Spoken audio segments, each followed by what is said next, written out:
Bienvenue au Mâche Patate, le podcast éclaté des urbainculteurs où on célèbre l'agriculture urbaine dans toute sa diversité. Des techniques de culture aux projets innovants, en passant par les enjeux et défis du milieu urbain, on réfléchit avec vous, on en jase avec nos invités et on se fait aller Mâche Patate! Bonjour, bienvenue au Mâche Patate, le podcast des urbainculteurs, la saison 2 de 2019. Alors, si vous nous écoutez pour la première fois, en fait, le Mâche Patate, c'est un podcast qui se veut une célébration de l'agriculture urbaine. On parle avec toutes sortes d'acteurs et d'actrices de ce milieu-là. On donne voix, en fait, à des gens plus intéressants que nous. Puis les urbainculteurs, on est un organisme à but non lucratif qui fait justement la promotion de l'agriculture urbaine et du jardinage. On est situé à Québec et puis on réalise divers aménagements dans la ville, des potagers un peu partout. On fait aussi de la sensibilisation, des formations et on vend du matériel de jardinage. Donc voilà pour le petit portrait. Et puis moi, je suis Marie-Hélène Dubé. Je co-anime le podcast avec Marie-Hélène Jacques. Bonjour! Salut! Ça a bien été le temps des fêtes? Bien sûr, impeccable. Super. Et toi? Ben oui. Du repos, ça fait toujours du bien. Ah oui, à du repos? Du repos. Ah, moi, c'était pas pareil.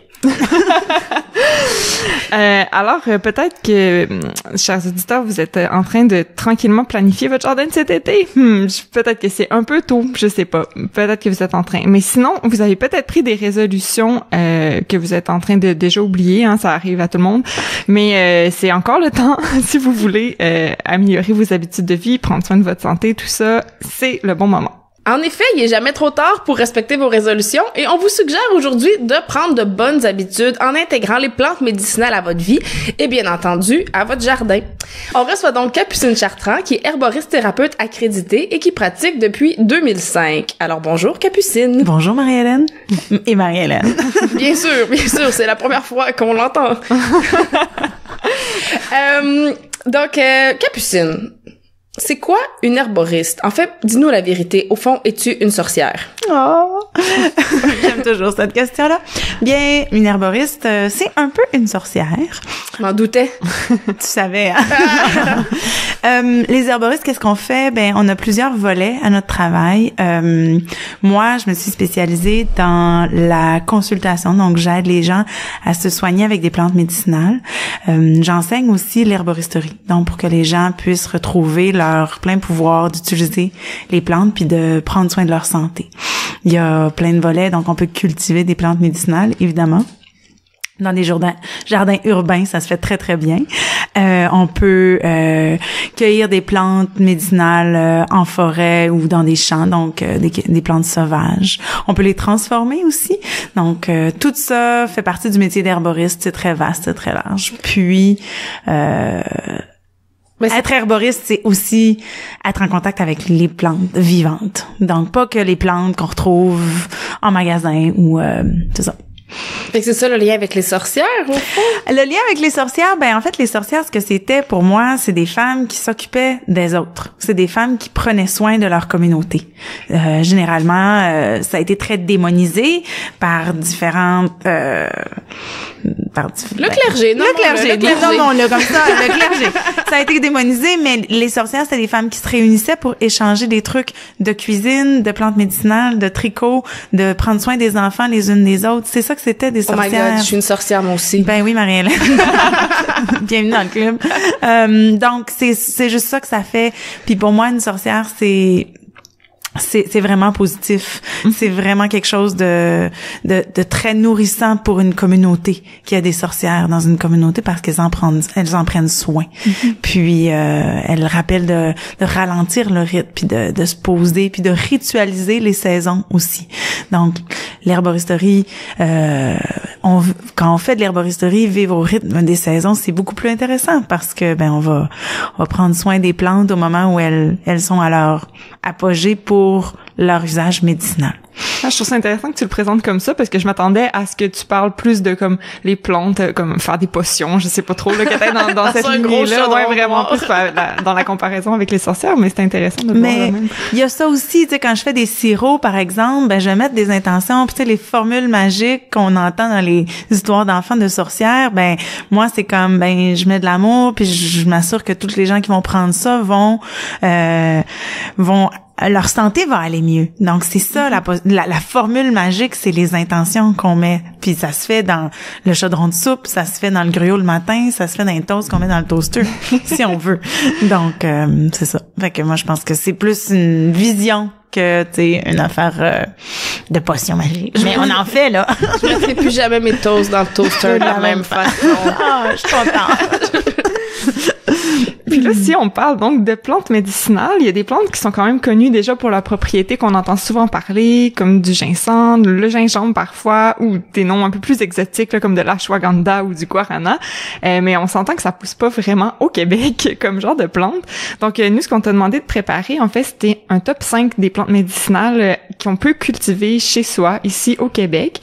Donc on veut aller un peu plus loin que l'alimentation locale. Là, on s'en va quasiment à de la médecine locale. On parle carrément d'être plus autonome en préparant nos propres soins. Puis c'est quand même toute une autre étape, là, je dirais, là, dans son approche de l'autonomie, de prendre en charge notre propre santé. Ouais, mais c'est super intéressant.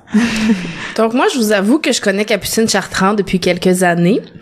Puis j'aurais pas pu deviner l'ensemble de son top 5, mais j'aurais pu vous dire sans le moindre doute quelle est la plante au top du top. C'est quoi? C'est la mélisse! Ouais! Alors, Capucine, à quoi ça sert, ça, de la mélisse? Ah, la mélisse. La mélisse, c'est une menthe. Pour ceux qui connaissent pas ça, c'est dans la famille des menthes, mais c'est citronné. Donc, c'est très, très accessible. C'est très, très bon au goût. C'est frais. C'est vraiment rafraîchissant. Puis, la mélisse, c'est la plante du lâcher-prise. OK? C'est la plante qui aide à se calmer les nerfs. Mais comme drastiquement. Et qui n'a pas besoin de se calmer les nerfs aujourd'hui? Je ne sais pas. Moi, je la connais pas. Pas grand monde à qui j'ai proposé de la mélisse qui m'ont dit ah non wesh, ça je suis suffisamment détendue, merci. J'aime faire pour avoir une image claire là dans le lâcher prise. Vous connaissez peut-être des femmes qui aiment prendre comme le monde sur ses épaules puis l'aider à tourner. En connaissez-vous des comme ça? Aucune. Bien, quand on prend de la mélisse, c'est comme si on peut reposer la terre où est-ce qu'elle va, puis elle tourne tout seul. Puis là, on se réalise, hey, c'est bien moins forçant. Fait que moi, je trouve que c'est ça que ça fait la mélisse sur moi. Puis, comme plus concrètement, je dirais que c'est une plante qui va calmer les nerfs, donc qui permet de mieux dormir, de moins réagir aussi aux éléments stressants de sa vie, puis de vraiment comme s'asseoir sur sa chaise puis faire ah ouais, OK, je vais regarder un peu ce qui se passe avant de surréagir tout le temps. Donc, puis ça fait rêver la mélisse. En avez-vous déjà pris? Oui. Moi, c'est la base de toutes mes tisanes, pas mal. Oh. J'en ai pas mal aussi, mais j'avoue que j'ai jamais porté attention comme je le prenais pour le goût là, plus qu'autre chose. C'est ça. Mais c'est une plante qui fait rêver, donc qui amène généralement des beaux rêves. Puis on dit souvent aussi que la mélisse ça amène beaucoup de joie dans un mélange. Le petit côté citronné, le petit côté été, il est vraiment agréable. On la consomme surtout en tisane. C'est-tu la meilleure façon, à ton avis? On peut la consommer de différentes façons, mais la tisane, moi, c'est vraiment ma préférée parce qu'il y a beaucoup d'huiles essentielles qui sont vraiment, tu sais, qui vont dans l'eau très facilement, qui vont être extraites dans l'eau très facilement. L'été, quand on en a de la fraîche, si vous en avez dans votre jardin, c'est une plante qui se répand allègrement. Puis l'été, quand il y en a beaucoup dans les jardins, souvent j'aime ça la couper de fraîche, puis la mettre juste dans un pichet d'eau. Puis ça va vraiment déployer ses huiles essentielles magiquement. Là, c'est très très bon. Puis si elle est bien séchée, c'est une plante qui est un petit peu difficile à faire sécher parce que ça prend vraiment pas beaucoup de température, mais s'il y a de l'humidité, elle noircit rapidement. Puis elle gardera pas autant son bon goût citronné. Mais fait que la tisane, c'est une de ces bonnes façons. On peut la faire en concentré liquide ou en teinture mère. Donc c'est vraiment une façon aussi de très utile. Là, les concentrés liquides, brièvement, ce que c'est de faire macérer des plantes dans un solvant comestible. Les solvants comestibles qu'on utilise en herboristerie traditionnelle, c'est l'alcool, gin, rhum, brandy, à votre choix. Le vinaigre de cidre de pomme ou la glycérine végétale, qui est un produit dérivé du coco. Puis, une fois la plante extraite, on va la prendre en quelques gouttes. C'est par exemple 20 gouttes 2 fois par jour ou avant le coucher. Puis, c'est une plante qui est recommandée pour les enfants. Ça, c'est très intéressant aussi. Puis, on peut en faire des baumes à lèvres. On peut en mettre dans son pain. Il y a plein de façons de consommer de la mélisse. Oui. Là, t'as dit que la mélisse répandait beaucoup, mais puis t'as aussi fait le parallèle que c'est dans la famille de la menthe. Ouais. Mais ça se répand pas comme la menthe, là. C'est pas des rhizomes qui vont voyager. C'est surtout qu'elle se ressème beaucoup, non? l'ennui avec ça? Je te vois douter. Je doute, mais ça peut vraiment se ressemer beaucoup. Mais Oui, moi aussi, ça. je doute parce qu'il me semble que dans mon jardin sur le balcon, là, dans un pot, dans la même année, elle se répandait énormément juste par le système racinaire, quand même, me semble. D'après moi, c'est par le système racinaire parce que Je saurais pas mettre en doute la biologiste, mais Ouais, c'est ça, c'est moi la biologiste de l'équipe. Ouais, J'ai les excusez. sourcils froncés. OK. Parce que, en fait, je veux vous informer, cher jardinier, que la mélisse est une vivace vigoureuse. Oui, qui revient année après année. Et en effet, elle se ressème beaucoup si on la laisse fleurir, ce qui est quand même souhaitable parce qu'elle attire énormément les insectes pollinisateurs. Les fleurs sont pas nécessairement attrayantes pour nous. Là, c'est des petites fleurs presque vertes, blanches, insignifiantes. Là, on les voit. Si on n'est pas attentif, on les remarque même pas. En fait, ce qu'on va remarquer, c'est les insectes qui volent et butinent autour de notre bosquet de mélisse. Donc, c'est une source de nectar bienvenue en ville où il en manque parfois. Puis la meilleure façon de la cultiver, c'est au soleil. oui. À la mi-ombre, ça passe, mais mettons au soleil, ça passe mieux. Et puis on peut acheter des plants. On en trouve souvent en jardinerie. C'est quand même une dans la section fines herbes, là, une plante qu'on retrouve de plus en plus, où on peut diviser encore mieux, diviser le plant d'un ami. Donc, si vous avez une amie sorcière, elle a certainement de la mélisse dans son jardin, vous pouvez lui en prendre un morceau. Ouais, je vais juste faire une petite précision. Elle est beaucoup plus goûteuse si on l'accueille avant qu'elle ait fait ses fleurs. Donc, c'est tôt au printemps. Donc, si vous achetez un premier plant dans l'année, ou vous la faites partir à la graine, là, mais l'année suivante, c'est vraiment à partir de juin qu'on la récolte. Puis plus on la récolte, plus elle va faire des feuilles sans faire de fleurs tout de suite. Donc, faites-vous-en pas, là, vous allez avoir suffisamment de mélisse pour les abeilles et pour vous-même, mais récoltez-la avant les fleurs, c'est beaucoup plus goûtu. C'est vrai pour la majorité des fines herbes, en fait. Oui. Sauf peut-être celles qui sont plus, je sais pas comment décrire, méditerranéennes peut-être, là, le romarin, la sauge, c'est peut-être des exceptions qui restent parfumées jusqu'à la fin de la saison, ou parce qu'elles fleurissent tard de toute façon, finalement, là. Mais, si on veut conserver des fines herbes pour les faire sécher, dans pas mal tous les cas, c'est mieux de les cueillir avant la floraison. Ouais. Et pour la mélisse, bien sûr. Mm-hmm. Moi, je suis juste curieuse de t'entendre à propos de... Ce serait quoi la comparaison entre la mélisse puis la camomille au niveau des effets calmants? C'est vraiment au niveau de, justement, plus sur l'anxiété? C'est semblable quand même. Je dirais que les deux vont aussi avoir des propriétés au niveau digestif. La camomille, c'est vraiment... c'est beaucoup de douceur. Donc, quand il y a de la douleur aussi au niveau du système nerveux, la camomille va être très efficace. Mais c'est deux plantes qu'on peut mélanger. Mm-hmm. Puis ça va être très, très bon. OK. On passe à la plante 2. Ben, ils sont pas en ordre, vraiment. Peut-être la mélisse et la reine, mais les autres, je sais pas. La calendule, Capucine. Oh, que je l'aime. Bon, moi, j'aime toutes les plantes. Ouais, c'est ça. C'est un peu un problème qu'on partage, là. Oui, c'est ça. Mes élèves disent toujours que ah non, mais ça aussi, c'est ta plante préférée. Oui. Si ils me disent ça, les gens qui suivent des cours avec moi. Ouais. Alors, la calendule, ben, si vous la connaissez pas, c'est comme, vous faites fermer les yeux puis juste imaginer des grands soleils partout dans le jardin. Elle est orange ou jaune. Elle est magnifique. Puis, c'est comme la meilleure amie de votre peau. Entre autres. Sur le coup, j'ai pensé à des pots de culture. Oui, là. non, moi, c'est une déformation professionnelle. Alors, on parle de l'organe. L'organe, la peau, vous savez, le plus gros organe de votre corps, là, c'est la peau. Oui. Alors, c'est vraiment, moi, j'ai vu des textures de peau changer chez des clients puis des élèves parce qu'ils buvaient de la calendule en tisane. Alors, je vais faire tomber... même pas en application topique. Aussi en application topique, mais je vais faire tomber un mythe. Pour traiter la peau, si vous avez des problèmes de peau dans la vie, c'est pas tant ce que vous allez mettre dessus qui va faire une différence, mais ce que vous allez prendre en interne. Et généralement, ce qu'on prend en interne, ce que je veux dire, c'est que l'organe de la peau, c'est le plus gros, c'est ça, c'est le plus gros du corps.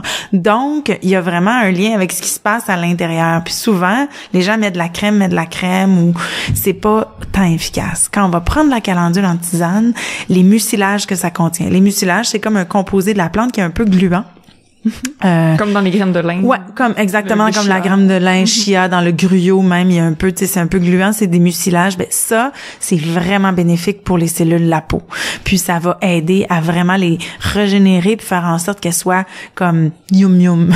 J'ai pas de meilleur. Que vos cellules soient mieux, vous comprenez tous, mais s'il va faire en sorte qu'elles soient comme bien huilées, gorgées d'eau, puis qu'elles soient ensemble. Turgescente. Hein, ça, au lieu de mium mium, tu dis turgescente. Ah ben oui, pourquoi pas. Donc c'est ça. Puis la calendule, ben ça va avoir cet effet-là sur toutes les muqueuses du corps, mais particulièrement ceux de la peau puis celles du système digestif.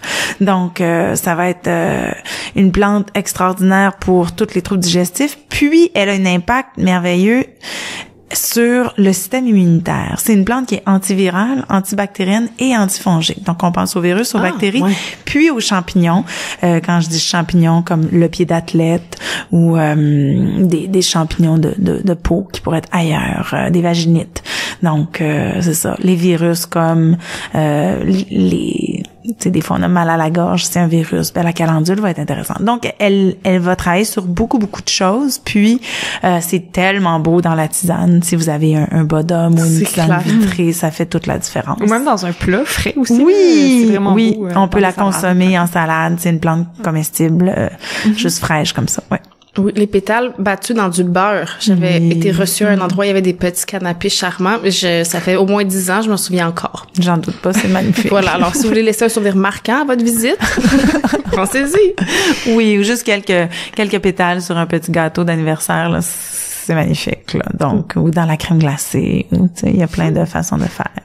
Donc, la calendule, c'est aussi une plante qu'on peut retrouver en jardinerie quand même. C'est pas un oiseau rare, là. On peut, au centre jardin, s'en procurer. C'est souvent appelé du souci aussi. Oui, en fait, c'est vrai. C'est l'autre nom. Souci ou calendule. Ouais, c'est vrai. Ça chasse les soucis, on dit souvent. C'est beau. C'est une annuelle. C'est une annuelle qui se ressemble abondamment. Elle aussi. Et qui a des semences vraiment funny aussi. Oui, c'est vrai, on dirait presque un insecte, là, les semences. Oui. C'est un peu perturbant quand tu le sais pas au début.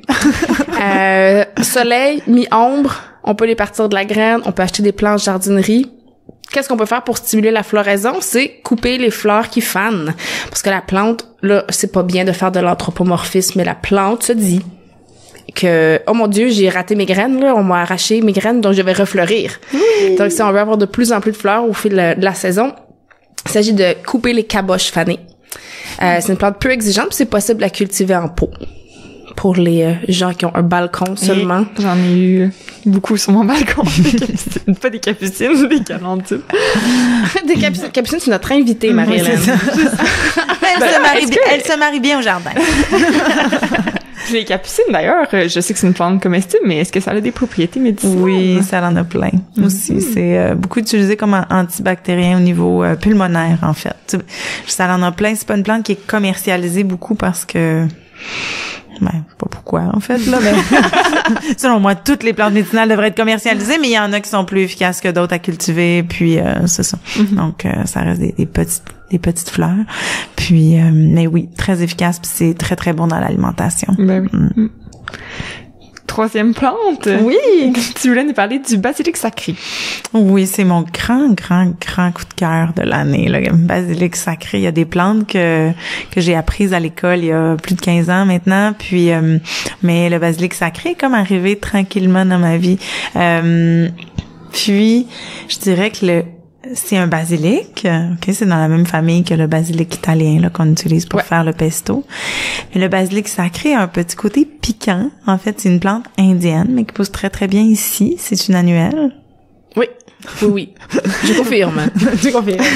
Puis, qui va faire beaucoup de fleurs quand même. Pour un basilic, elle fait ses fleurs rapidement, mais elle a une portée sur le système nerveux et immunitaire qui est vraiment intéressante. En fait, c'est une plante adaptogène. Je vous explique qu'est-ce que ça veut dire adaptogène. Oui.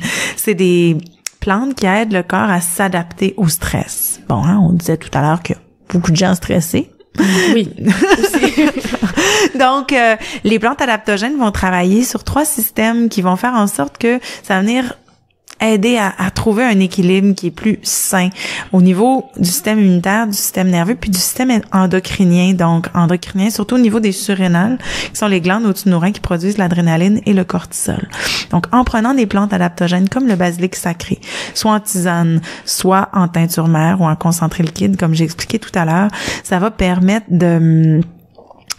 vraiment harmoniser autant le système nerveux que le système immunitaire, puis de diminuer la production d'adrénaline et de cortisol. Donc, le corps trouve des bénéfices extraordinaires. Puis, mon expérience à moi est que depuis que je bois du basilic sacré en tisane, je médite à tous les jours.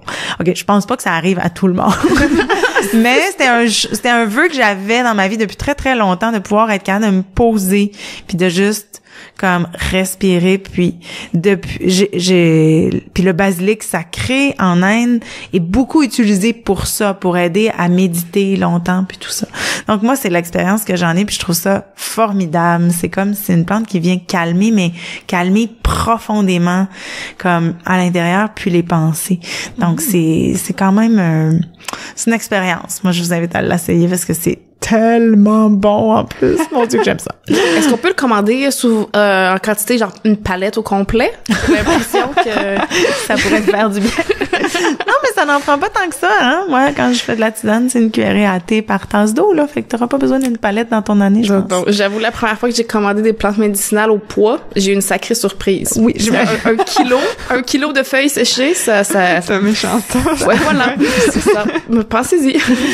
Oui, puis commencer par des plus petits dosages, puis après ça, il y a des plantes qui se mélangent aussi, tout ça. Donc, c'est vraiment... puis c'est on en retrouve de plus en plus, là, sur le marché, dans les herboristeries, puis tout ça. C'est une plante qui fait fureur, là. C'est une plante que j'ai jamais cultivée, mais il paraît que c'est aussi facile que les autres basilics. Oui. Es-tu d'accord avec ça? Tout à fait. Tout à fait. Donc, on parle encore une fois d'une annuelle qui pousse en plein soleil, qu'on peut cultiver en pot. Donc, le jardin médicinal sur le balcon, à date, on a dit, Marie-Hélène a fait pousser de la mélisse, elle a déjà fait pousser de la calendule, le basilic sacré, c'est possible. Ça fait environ 60 cm de haut, puis on peut, comme les autres basilics, le pincer pour stimuler la formation de plus de branches, et les fleurs attirent énormément les pollinisateurs. Oui, c'est très, très beau quand c'est en fleurs aussi, là. Oui, souvent, les basilics, ils perdent de leur saveur quand on les sèche, mais il paraîtrait que le basilic sacré reste super aromatique, même une fois séché. Est-ce que tu approuves? J'approuve. Je dirais que c'est juste dans la technique de séchage qu'il faut vraiment faire attention, parce que même du basilic italien, bien séché, ça goûte le ciel en tisane. Mais c'est juste une question de séchage. C'est des plantes qui sont vraiment délicates. Donc, on veut sécher sans chaleur, avec avec une fan, je dirais, à l'abri de la lumière, quand il y a aucune humidité. Donc, l'été dernier qu'on a eu, par exemple, était vraiment chaud et sec. Ouais. Donc, ça, c'était parfait pour récolter des lamiacées. Quand il pleut tout le temps, ben, c'est pas un été à lamiacées. C'est comme ça. Lamiacées étant? Ah, les lamiacées, c'est les plantes, oui, excusez. C'est les plantes de la famille des menthes, en fait. Donc, la plupart des plantes qu'on trouve dans la cuisine sont des lamiacées, les basilics, romarin, thym, menthe, mélisse, tout ça, c'est la même famille de plantes.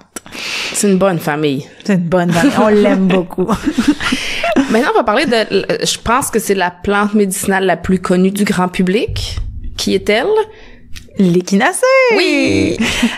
Oui, tout à fait. En fait, l'échinacée, c'est une plante sur laquelle il y a eu beaucoup d'études parce que c'est très efficace. Puis, on en retrouve beaucoup sous différentes formes. Et là, attention, il y a plusieurs formes que vous allez retrouver sur le marché.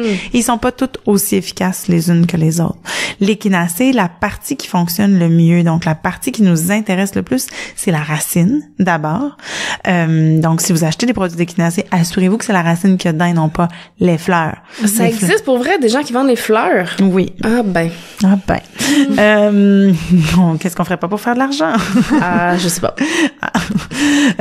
Puis, donc, on veut de la racine, puis on veut pas juste de la racine, on veut de la racine qui a au moins 3 ou 4 ans. C'est à ce moment-là que les principes actifs de la plante vont être les plus intéressants. Moi, la façon dont je préfère utiliser l'échinacée, c'est vraiment en concentré liquide. Puis, on va y aller soit en prévention à petit dosage, mais pas plus de 2 semaines à la fois, ou en très haut dosage peu de jours. Donc, par exemple, je commence à avoir quelques symptômes d'un rhume ou d'une infection, peut-être même d'une gastro. Soit j'ai mal au cœur ou j'ai mal à la gorge, je vais prendre l'échinacée pour une goutte 1 goutte par 2 livres de poids corporel. Donc, pour une personne qui pèse 150 livres, par exemple, si on a des Français qui écoutent, c'est 75 kilos. Donc, 1 goutte par kilo de poids corporel.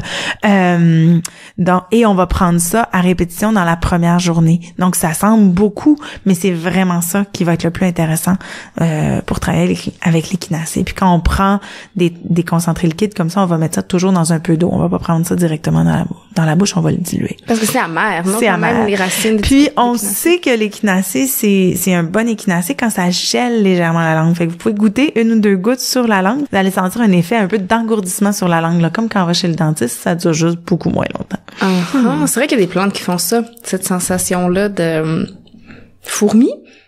Comme avoir des fourmis dans la bouche. On pourrait dire ça. Ouais, c'est une drôle d'expression. Je sais pas si c'est utilisé juste au Québec. En tout cas, la première fois que ma petite fille disait qu'elle sentait plus sa jambe, j'ai dit c'est parce que t'as des fourmis dans la jambe. J'avoue que ça l'a surpris. Oui, j'imagine. Donc, je comprends que c'est vraiment sur le système immunitaire que l'échinacée agit. Ouais, elle va agir sur le système immunitaire pour vraiment envoyer, en fait, les soldats, si on veut, les globules blancs au combat pour rendre ça plus efficace puis faire en sorte que l'infection se développe pas. Puis, on va vouloir la prendre, comme je disais, à court terme. C'est pas une plante qu'on prend sur le long terme parce que trop stimuler le système immunitaire, ça serait pas intéressant. Donc, c'est une plante qui va être contre-indiquée aussi quand il y a des maladies auto-immunes. Donc, on pense à psoriasis, fibromyalgie, des choses comme ça.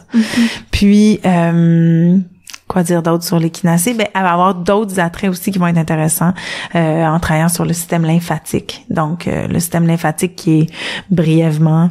Tu me reprendras, madame la biologiste. Jamais. J'ai pas su vous dire de quelle façon que la mélisse se reproduisait le plus dans nos jardins. Fait que là, qui suis-je? Mais l'échinacée, donc, non, le système lymphatique, pardon, c'est comme le retour de l'eau du sang. Puis c'est ça qui transporte un peu les déchets. Je pense pas qu'on est sale, mais tu sais, je pense qu'il y a des choses qu'on a besoin d'éliminer. Puis ça se retrouve dans le système lymphatique. Donc, des fois, on a besoin de faire bouger le système lymphatique. La meilleure façon de faire bouger le système lymphatique, c'est vraiment de bouger soi-même. Donc, de faire de l'exercice. Mais des fois, il y a des plantes qui vont aider à juste activer ça. Puis l'échinacée en est une. Donc, quand il y a beaucoup de problèmes de peau encore là, puis tout ça, l'échinacée en petit dosage là, à plus long terme, ça va être très intéressant. Je lisais un petit peu sur l'histoire de l'échinacée tout à l'heure, puis je voyais que ça avait été quand même vraiment largement populaire pendant une certaine période, puis que ça a carrément été remplacé avec l'arrivée des antibiotiques. Là, c'est comme ça avait le même rôle que les antibiotiques, puis les antibiotiques ont pris la place. C'est définitivement une plante très puissante. Mais elle fait un retour. Maintenant, oui, les antibiotiques sont de moins en moins efficaces aussi, hein, c'est peut-être... Ouais, faut qu'on se prépare, qu'on trouve des solutions. Au point de vue culture, c'est une plante vraiment, vraiment populaire dans les jardins. On en retrouve dans les jardineries, mais justement, dans les jardineries, on va retrouver toutes sortes de cultivars ornementaux avec les pétales jaunes, des pétales 3 couleurs, avec des doubles corolles de pétales arc-en-ciel, en tout cas, il y en a des centaines, c'est pas des milliers de cultivars qui existent et ils sont pas tous nécessairement médicinaux finalement. Il y a 3 vraies espèces médicinales. Puis c'est une question piège. Est-ce que tu peux me nommer les 3 espèces médicinales d'échinacée? Ben, les 3 que moi j'utilise, c'est l'Echinacea purpurea, l'Echinacea angustifolia, puis Echinacea pallida. Mon Dieu, cette experte est une experte. Je suis une experte. Bien, merci Mariella. Donc, ça, c'est plus dur à trouver en centre jardin. On va plus trouver l'Echinacée magnus, l'Echinacée superflower, l'Echinacée happy cowboy, ou je veux dire, là, je les invente. Happy cowboy. Oui, c'est ça. On aimerait ça l'avoir. Oui. Donc, on peut croire acheter une échinacée, mais pas nécessairement une qui va avoir des propriétés intéressantes. Donc, à moins qu'on ait une amie sorcière qui cultive une échinacée médicinale déjà, il serait plus sage de se procurer les semences des plantes médicinales chez des semenciers spécialisés que de l'acheter en centre jardin. C'est une vivace de plein soleil qui résiste très bien à la sécheresse. Elle atteint environ 90 cm, 1 mètre, ça dépend un peu des 3 espèces, justement. Puis c'est ça que je voulais dire. Un peu plus difficile sur un balcon, parce que là... Oui. Surtout si on part de la semence, ça va prendre du temps avant d'avoir notre racine. C'est clair que... 3-4 ans. Ouais, puis la première année, elle fera pas de fleurs. Donc, c'est les années suivantes qu'elle fait des fleurs pour... c'est ça. Mais pour longtemps. Oui, pour longtemps. C'est un bel investissement dans votre potager. Oui. Puis tu sais, souvent les gens me demandent, oui, mais là, si j'enlève la racine, il n'y aura plus de plantes. Replantez-en. T'sais, oui, c'est ça, on divise au fond. On divise, puis c'est ça. Puis la 5e plante que tu voulais nous parler, c'est la guimauve. Hein? On parle bien de la plante et non de la friandise, même s'il y a une origine commune, en fait. Oui. On avait un petit ambiguïté là avec la mauve officinale. Peux-tu nous parler de... C'est pas la même fleur, la mauve et la guimauve. La mauve officinale, c'est une plante qu'on va retrouver à l'état sauvage. Je pense que ça a été naturalisé ici au Québec. Mais il y a vraiment un nombre important des plantes... rudérales, là, de bord de route, tout ça, qui sont naturalisées. Fait que c'est pas trop risqué de le supposer. Non, c'est ça. Puis la mauve, ses fleurs sont mauves ou roses. Il y a différents types de mauve, je dirais. Puis les feuilles sont très vertes, mais comme cireuses un petit peu. Alors que la guimauve, c'est une plante qu'on retrouve pas à l'état sauvage. Il pourrait y avoir des échappées de culture, mais j'ai rarement vu ça. Puis la feuille est vraiment douce, comme une peluche, là. C'est vraiment, vraiment doux, là. Puis, les fleurs sont blanches. Et là aussi, c'est la racine qui nous intéresse. Okay. La guimauve, en fait, il faisait un bonbon avec la plante, avec la racine, en fait. Il faisait infuser la plante très, très longtemps, puis après ça, il mélangeait ça à des blancs d'œufs montés en neige. C'était comme des meringues fancy aux plantes médicinales. Puis, l'usage s'est juste perdu, mais de là vient le nom du bonbon qu'on peut aimer ou pas. Puis, soit dit en passant, c'est la même chose avec la réglisse. Mais bon, c'est une autre recette, mais il y a une plante avant le bonbon. Donc, c'est vrai. Ça. Ouais. Mais la guimauve, c'est très, très, très mucilagineux. Je vous en parlais avec la calendule, hein, l'effet un peu comme gluant qu'on retrouve, mais la mauve, c'est fois 1000, en fait.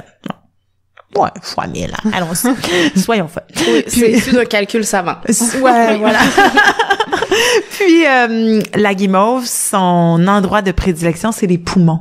Donc, c'est vraiment quand il y a une infection aux poumons, quand il y a beaucoup de toux sèche, quand on a de la misère à sortir le mucus, même quand c'est gras mais que ça sort pas, c'est expectorant, ça va aider. C'est une plante qu'on retrouve beaucoup dans la composition des sirops pour justement la toux, le rhume. Puis les enfants l'adorent. On la retrouve plutôt déchiquetée sur le marché si vous l'achetez en tisane déjà préparée. Puis tout ça, c'est plus la racine déchiquetée qu'on va retrouver. Mais si vous avez des racines de guimauve entières et que votre bébé, par exemple, fait ses dents, vous pouvez faire bouillir la racine puis juste lui donner. Il va pouvoir la mâchouiller. Oh. Puis il va pouvoir la mâchouiller et faire en sorte que ça va apaiser ses gencives en fait parce que c'est plein de mucilage. Donc on peut l'utiliser autant en tisane qu'en sirop. Comment on fait un sirop en 2 phrases? En 2 phrases. En fait la guimauve on l'utilisera pas tant en tisane mais on va faire une décoction. Ça c'est la base de notre sirop. Vas-y, nuance-moi ça. On va faire bouillir légèrement. En fait, les racines, les baies, c'est plus intéressant quand on va les faire mijoter à feu doux parce qu'on veut aller chercher la substantifique moelle de la vie. La substantifique moelle de la vie. Ouais. Wow. Ouais, c'est beau. Hein? Puis puis pour faire un sirop, en fait, c'est qu'on va faire une longue décoction qu'on va réduire, puis qu'on va filtrer par la suite. Puis pour conserver notre sirop, on va mettre un agent sucrant ou un agent de conservation. Mais souvent, l'agent qu'on va mettre, c'est du miel.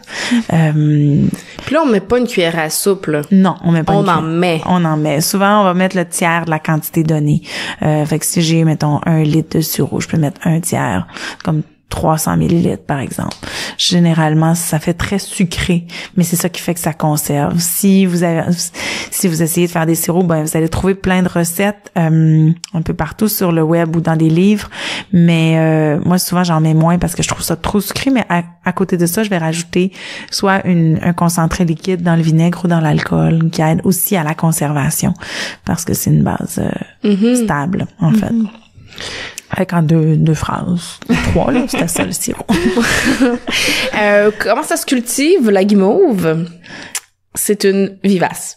qui se ressèment abondamment. Donc, on a abordé beaucoup de plantes très, très généreuses. Hein. Très, très généreuses. À part l'échinacée, c'est pas mal toutes des plantes qui... peut-être le basilic aussi, pense pas qu'ils se ressemblent beaucoup, mais sinon, c'est des plantes qu'on... des amis pour la vie. Ouais. On les installe une fois, puis on en a beaucoup par la suite. On peut la cultiver au soleil ou à la mi-ombre, puis ça, elle devient grande. Là, quand elle fleurit, elle peut atteindre 1,20 m et plus. Ouais. Donc, c'est une magnifique grande plante avec des belles fleurs blanches. Peut-être moins appropriée pour le balcon, encore une fois. Mais bon, moins pour les personnes qui vivent en ville, mais qui ont accès à un petit terrain, c'est déjà ça. Oui, ça pousse très, très bien. Ouais. Donc, Capucine, peux-tu nous parler, là, si on est... on sent l'appel d'intégrer les plantes médicinales dans notre vie, mais qu'on a des conditions médicales particulières, qu'on utilise déjà des médicaments, on a besoin des conseils d'un professionnel parce qu'on peut s'informer, je veux dire, on peut partir de ce qu'on a écouté aujourd'hui puis se faire un petit jardin puis commencer à faire nos premières tisanes.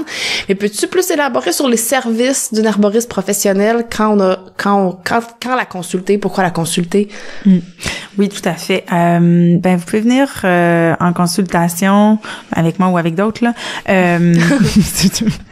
C'est vraiment quand vous sentez que vous voulez soigner quelque chose qui vous convient pas, autant au niveau ça peut être au niveau de n'importe quel système, puis ça peut être aussi plus général, des symptômes que vous reliez pas ensemble, mais qui créent un inconfort.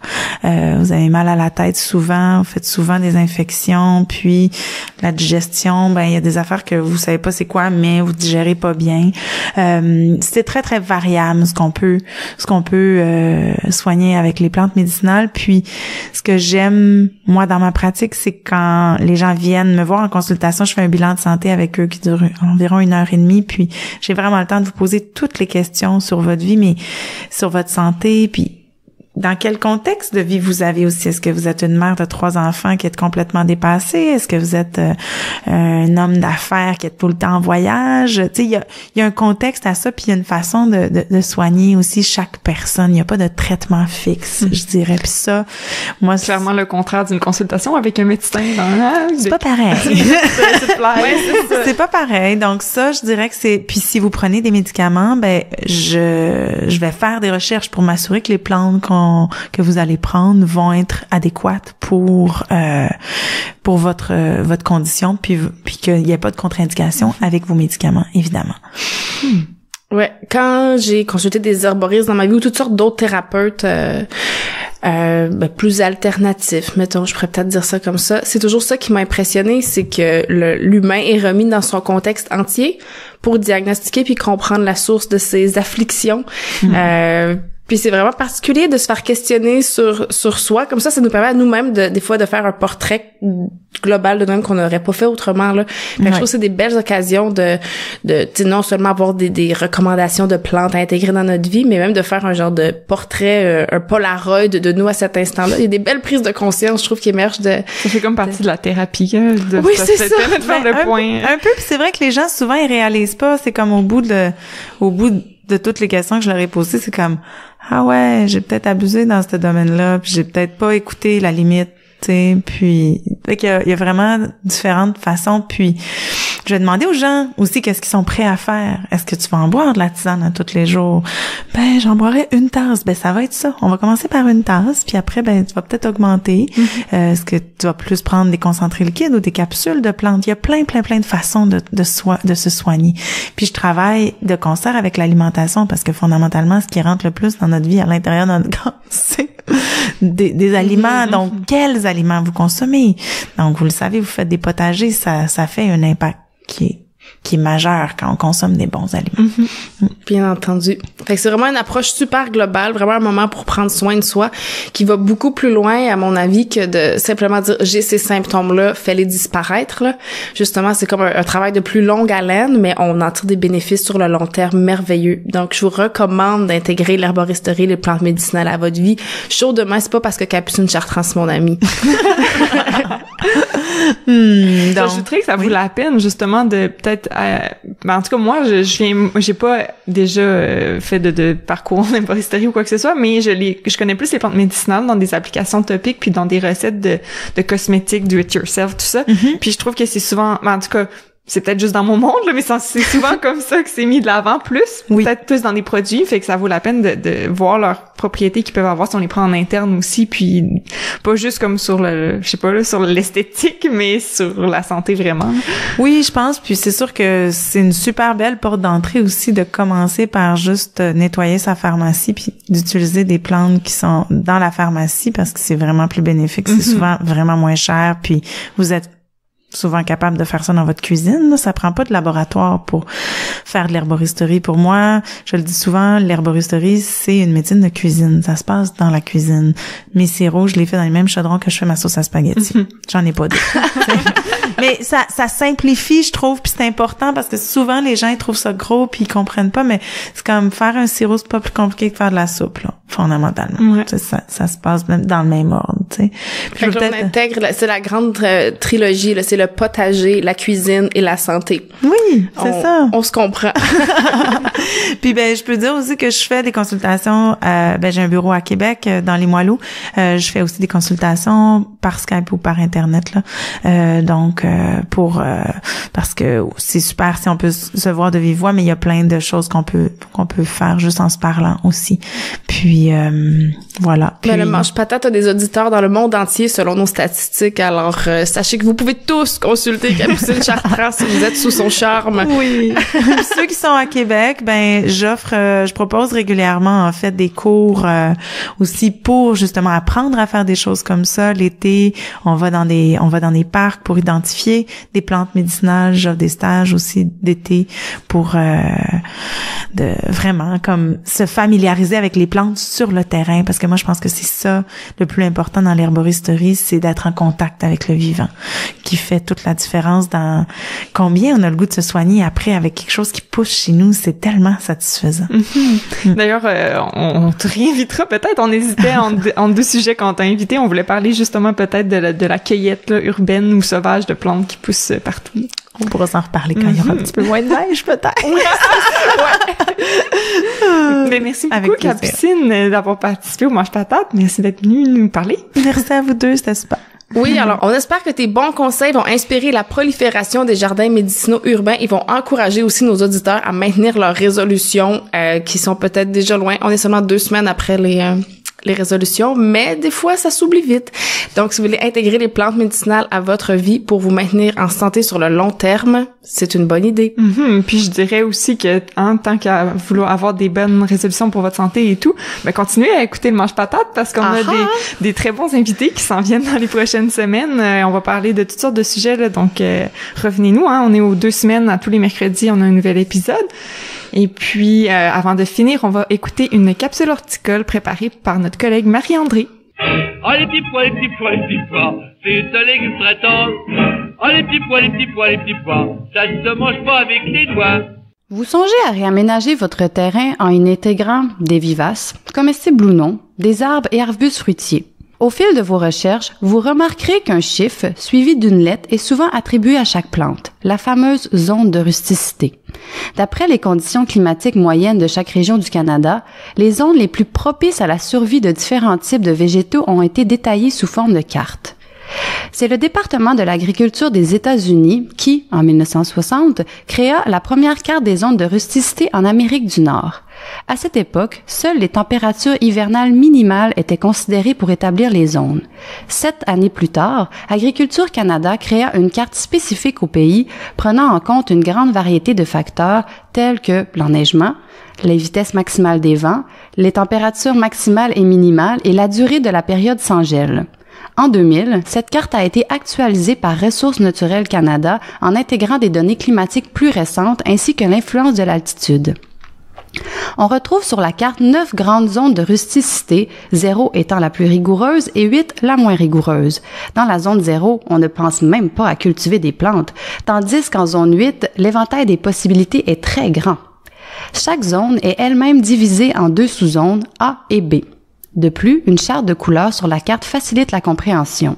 Donc, si vous résidez dans un lieu identifié comme 4B, tous les végétaux de cette cote ou en dessous seront parfaitement adaptés. Toutefois, rappelez-vous qu'une multitude de petits détails peuvent créer un microclimat qui serait potentiellement propice à des végétaux d'une zone de rusticité plus élevée. Sans prendre trop de risques, certains arrivent à garder des végétaux hors zone. Si vous sentez l'appel, essayez-vous. Vous retrouverez facilement des cartes sur Internet afin de pouvoir identifier votre zone. Il vous sera ainsi plus facile de choisir des végétaux par la suite.